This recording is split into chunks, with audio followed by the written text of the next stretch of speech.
Today is Gaudete Sunday, a Latin word that means rejoice. The Church quietly symbolizes the call to rejoice by changing from Advent purple to pink or rose-colored vestments. In the first two readings and in the responsorial psalm, we hear the word rejoice no less than 7 times. Isaiah calls the Jewish exile in Babylon to rejoice as he proclaims the good news that God, who acts in history, is about to free them from 40 years of captivity. Paul tells the Thessalonians to rejoice always because the God who calls them is faithful. He assures them that God's sanctifying action is taking place even as they await the second coming of Christ. In the responsorial psalm, we ourselves experience a deepening joy as we pray with Mary the familiar words of her Magnificat. My soul rejoices in my God.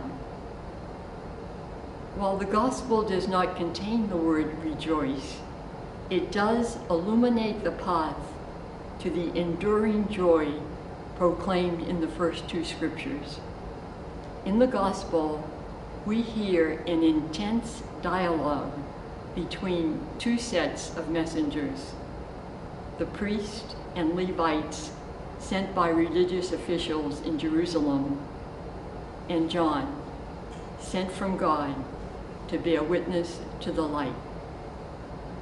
The Jews from Jerusalem want to know John's identity and credentials. They ask, "Who are you? What do you have to say of yourself? Why are you baptizing?" In response, John firmly roots his identity in who he is not. He is not the Christ, the long-awaited anointed one who would restore the kingdom to Israel. He is not Elijah, the fiery prophet who was expected to return before the coming of the Messiah. He is not the prophet, a spokesperson like Moses, who would reveal God's will to the people.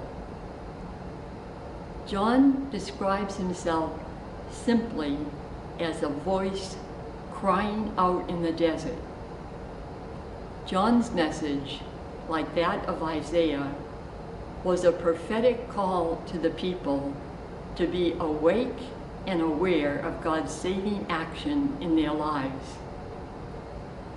John informs the Jews that his baptism is a ritual of cleansing that signifies a turning towards God, a change of heart, and openness to God's love and grace.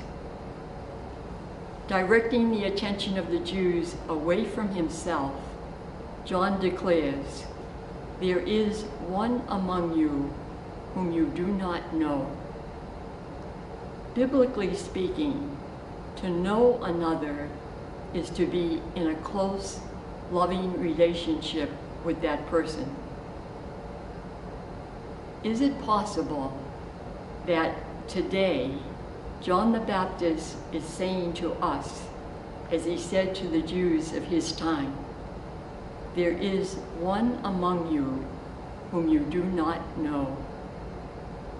So how do we know, experience the presence of Christ among us? Thomas Merton tells us, a true encounter with Christ liberates something in us, a power we did not know we had, a hope, a capacity for life, a resilience, an ability to bounce back when we thought we were completely defeated, a capacity to grow and change, a power of creative transformation. Merton states clearly that Christ is the source of our life and freedom. In and through Christ, we have the power to grow and change for the better.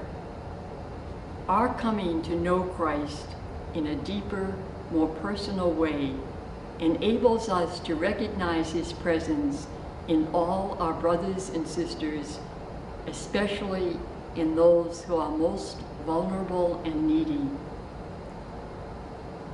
Think for a moment of 80 million refugees worldwide, or thousands of Central and South American immigrants in overcrowded detention centers. And most tragically, of the 500 plus children separated from their parents at our country's border. Closer to home, try to visualize persons impacted by COVID-19 or by financial and food insecurity or by systemic racism.